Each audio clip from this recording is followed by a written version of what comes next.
Hi, Nirmala Hosamane ಕಿಚನ್ಗೆ ಸ್ವಾಗತ.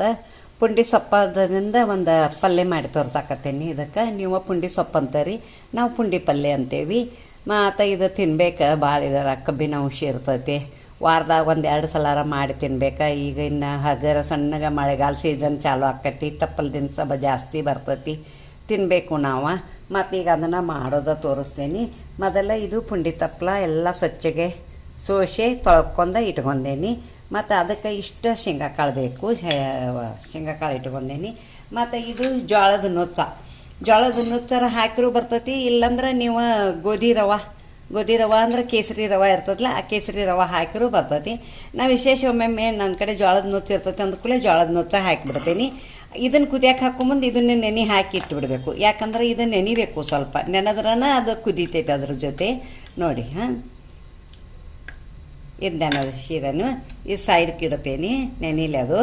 ಮತ್ತು ಈಗ ಇದನ್ನು ಕುದಿಯಕ್ಕೆ ಹಾಕೋದು ತೋರಿಸ್ತೇನೆ.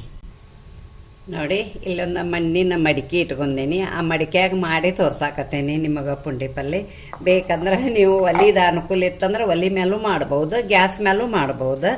ಮಾಡೋದ ತೋರಿಸ್ತೇನೆ. ನೋಡಿ, ಕುದಿಯಕ್ಕೆ ಹಾಕೋದು. ಈಗ ಈ ತಪ್ಪಲ ಎಲ್ಲ ಕುದಿಯಕ್ಕೆ ಹಾಕ್ತೇನೆ. ಇದ್ರಾಗ ಕುಕ್ಕರ್ದಾಗ ಇಡಬಾರ್ದು, ಇದನ್ನು ಮಣ್ಣಿನ ಮಡಿಕೆ ಒಡಿತೈತೆ, ಅದು ಕಡಿಕ ಕುದಿಸ್ಬೇಕು.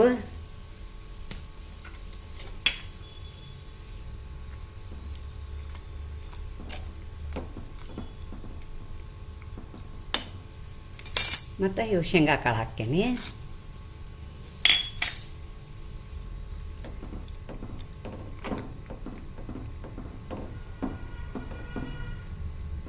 ಇದು ಕುದಿಬೇಕು ಒಂದು 10-15 ನಿಮಿಷ. ಕುದ್ದಾದ್ಮೇಲೆ ಇದಕ್ಕೆ ಏನೇನು ಸಾಮಗ್ರಿಗಳು ಬೇಕು ಮಾಡೋ ವಿಧಾನನೂ ಹೇಳ್ತೇನೆ. ನೋಡಿ, ಪುಂಡಿ ಸೊಪ್ಪಿನ ಪಲ್ಯಕ್ಕೆ ಏನೇನು ಬೇಕು ಸಾಮಗ್ರಿಗಳು ಹೇಳ್ತಾನಂತೇಳೀನಿ. ಹಸಿ ಖಾರ 4-5 ಹಸಿ ಮೆಣಸಿನ್ಕಾಯಿ ಅರೆದಿಟ್ಕೊಂಡೇನಿ. ಮತ್ತು ಒಂದು ಸ್ವಲ್ಪ ಬೆಳ್ಳುಳ್ಳಿ ಪೇಸ್ಟ್ ಬೇಕು, ಮತ್ತು ಇಂಗು ಬೇಕು, ಮತ್ತು ರುಚಿಗೆ ತಕ್ಕಷ್ಟು ಉಪ್ಪು ಬೇಕು, ಅರಿಶಿನ ಪುಡಿ ಬೇಕು, ಮತ್ತು ಒಂದು ಸ್ವಲ್ಪ ಬೆಲ್ಲ ಯಾಕೆ ಹಾಕೇನಂದ್ರೆ ಅದು ಹುಳಿ ಇರ್ತೈತಿಲ್ಲ ಪುಂಡಿ ಸೊಪ್ಪ, ಅದಕ್ಕೆ ಬೆಲ್ಲ ಹಾಕಬೇಕು. ಮತ್ತು ಒಂದು ಸ್ವಲ್ಪ ಕೊಬ್ಬರಿ ಇಟ್ಕೊಂಡೇನಿ. ಮತ್ತು ಈಗಾಗಲೇ ಇದನ್ನು ನೆನೆ ಹಾಕಿದ್ದೇನೆ ನಾನು ನುಚ್ಚ.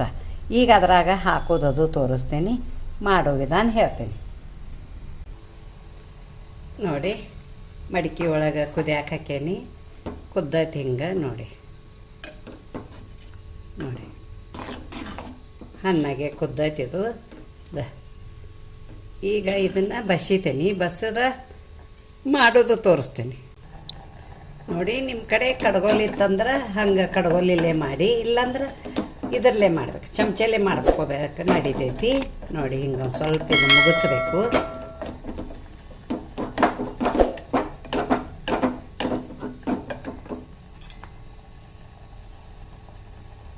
ಈಗ ಇದೇನೈತಿಲ್ಲ ರವೆ ನೆನೆ ಹಾಕಿನಿಲ್ಲ, ಇದರದ್ದು ಜೋಳದ ನುಚ್ಚ, ಅದನ್ನು ಹಾಕಾಕತ್ತೇನೆ.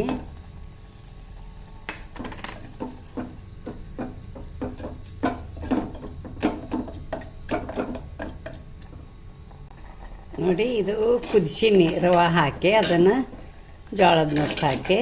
ಮತ್ತು ಈಗ ಅದಕ್ಕೆ ಸಾಮಗ್ರಿಗಳು ಹಾಕೇನಿ.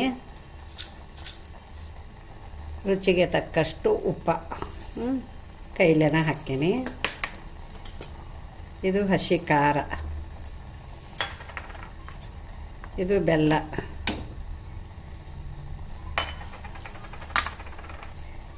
ಒಂದು ಅರ್ಧ ಸ್ಪೂನ್ ಅರಿಶಿನ ಪುಡಿ, ಇದು ಇಂಗ, ಇದು ಕೊಬ್ಬರಿ,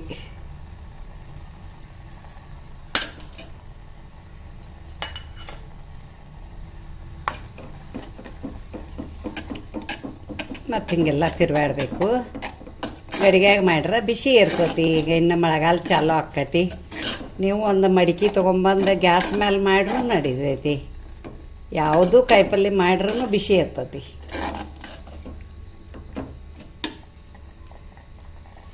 ಇದಕ್ಕೆ ಬೆಳ್ಳುಳ್ಳಿ ಪೇಸ್ಟ್ ಹಾಕ್ಕೇನಿ.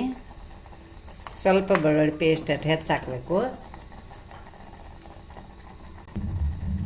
ಈ ಬೆಳ್ಳುಳ್ಳಿ ಪೇಸ್ಟ್ ಏನು ಹಾಕ್ಯನಲ್ಲ ಅದರ ಮೇಲೆ ಒಂದು ಚಮಚ ಎಣ್ಣೆ ಹಾಕಬೇಕು. ನೋಡಿ, ಒಂದು ಚಮಚ ಎಣ್ಣೆ ಹಾಕ್ಕೇನಿ.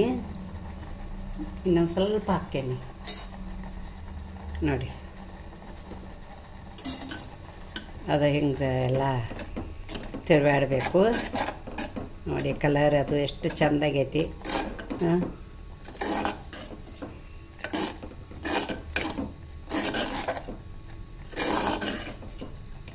ಸ್ವಲ್ಪ ಕುದಿಬೇಕಿದ. ನೋಡಿ ಪುಂಡಿ ಪಲ್ಯ ರೆಡಿ ಆಯ್ತು. ನಾ ಏನು ಇದನ್ನು ಸರ್ವ್ ಮಾಡೋಂಗಿಲ್ಲ, ನಿಮಗೆ ಇದ್ರಾಗ ತೋರಿಸ್ತೀನಿ ನೋಡಿ. ಅಂದ್ರೆ ಬಿಸಿ ಇರ್ತೈತೆ ಅಂದ ಕೂಡಲೇ ಅದಕ್ಕೆ ಅದ್ರಾಗ ಇಡ್ತೀನಿ. ಭಾರಿ ರುಚಿಯಾಗೈತಿ ನೋಡಿ. ಗ್ಯಾಸ ಆಫ್ ಮಾಡಿದ್ದೀನಿ, ಆದರೂ ಅದು ಎಷ್ಟು ಪವರ್ಫುಲ್ ಐತಿ, ಕುದಿಯಾಕತ್ತೈತಿ ನೋಡಿ. ಇನ್ನು ಎಷ್ಟು ಗಡಿಗೆ ಬಿಸಿ ಇರ್ತೈತಿ ಅದ್ರಾಗ. ಅಡಿಗೆ ಮಾಡಿ ನೋಡಿ ನೀವು ಒಂದು ಸಲ. ಈ ಪುಂಡಿ ಪಲ್ಯಕ್ಕೆ ಒಂದು ಲೈಕ್ ಕೊಡಿ, ಒಂದು ಶೇರ್ ಮಾಡಿ, ಕಮೆಂಟ್ ಕೊಡಿ, ಸಬ್ಸ್ಕ್ರೈಬರ್ ಮಾಡಿ, ಪಕ್ಕದಲ್ಲಿ ಬೆಲ್ ಐಕಾನ್ ಮಾಡಿ. Thank you.